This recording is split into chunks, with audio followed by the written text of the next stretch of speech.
Hello everyone and welcome to a new show from Review or Die. This will be called Educating Toby. Hello Toby. Hello, I'm about to be educated, aren't I? You are indeed.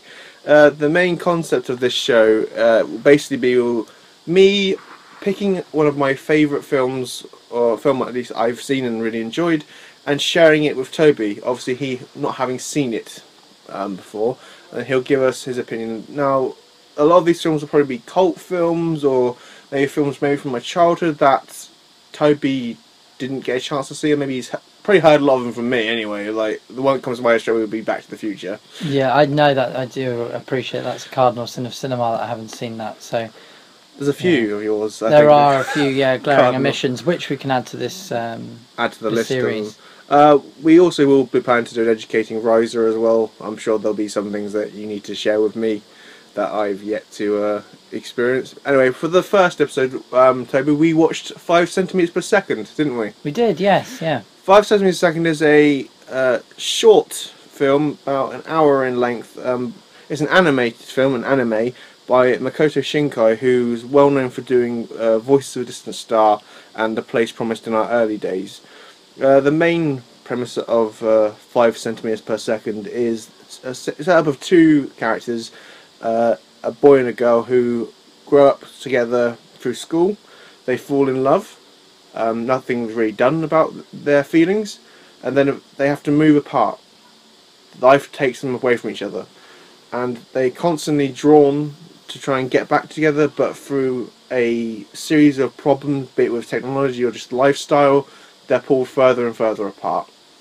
Toby, I did have high hopes you would love this film, and I really hoped you would. I personally, it's one of my favourite animated films, not from Studio Ghibli. It's like manga, at least this version I've got released. It's obviously very drama, it's not action packed or anything like that, but it's a very touching film, me personally. It's definitely up there in my favourites. What were your thoughts, Toby? Yeah, I mean, you said you loved it. I wouldn't say I loved it, I liked it though. I thought it was very good, very creative, and a very visually stunning film. The images really capture, the splendour of love, and also Japan as a country. I feel, they've got some wonderful, beautiful cityscapes, and also some dazzling countryside scenes, of which sort of acts in binary opposition to the distance that the characters' lives are moving in. I thought the characters themselves were very good, and it's a good study of repression and not being able to express your feelings of love. So I like that. It did remind me thematically of Blue is the Warmest Colour, actually, which is quite an odd thing maybe to say, bearing in mind Blue is the Warmest Colour is this erotic love story, and this is this very tame, very restricted tale of sort of undisclosed love. But in terms of that, this was a love so strong that was expressed within one time frame, because it's split into 3 segments, isn't it? Yeah. And in the first time frame it's expressed towards the end of it, and it's very pure and it's very powerful and very emotive. But as the characters expand and almost become victims of time, their love sort of dissipates and it feels a little less strong.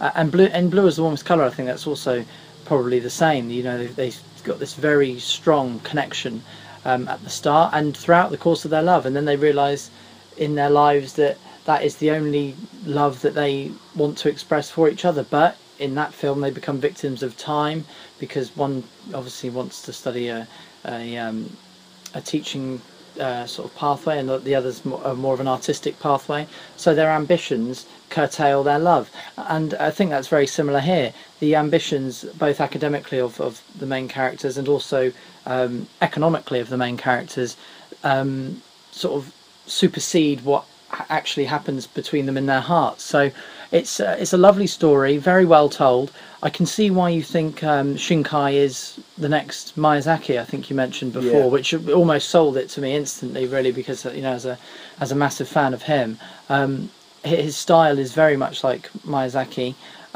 So I'm you know, very open to watching more of Shinkai's work, and I think it was a very poignant study, if a little bit episodic and epistolary, because a lot of it's told through letters, and there's a lot of fade downs and fade ups. So it could have been longer as well. It could have been more expansive. They would probably be my criticisms of the film itself. But overall, very enjoyable. It is split into 3 segments, and as far as I'm aware, of its original broadcast, it was in three segments. The first segment is told through letters between the couple, which does feel very fragmented, and some of the letters do get repeated because it's trying to show you a bit more depth into them. The second part for me is the strongest, when time has passed with them being apart, and you've got this insight into them texting each other, which of course turns out at the end of the segment that he's not actually texting, he's just still very much in love with her. And then the third segment, when it's years later, when you see that despite him trying to keep his distance, he's still very much the one that's wanting to be back together. I think, like you say, if it was longer and more cohesive, but more flowing, if it was actually like a straight narrative through it, it might work a bit better.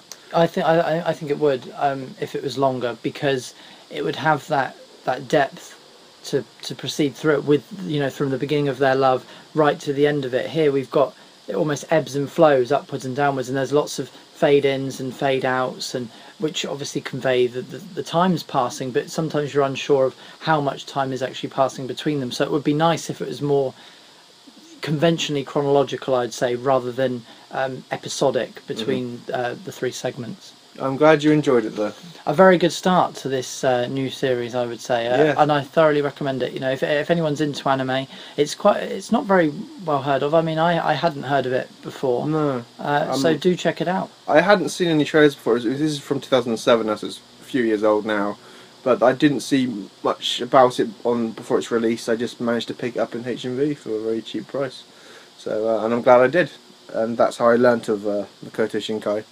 And then the collection of his other 2 films is supposed to be being released again on Blu-ray, but they've said that on Amazon for like 2 years now, and they keep putting the date back. Luckily for me, I found a DVD copy second-hand, which I was very happy about. So maybe we'll cover those in the future episodes of... Indeed, yes. I mean, I would be keen to check out more of Shinkai's work, and particularly anyone who's a fan of Miyazaki, Shinkai is a name I would certainly recommend to them.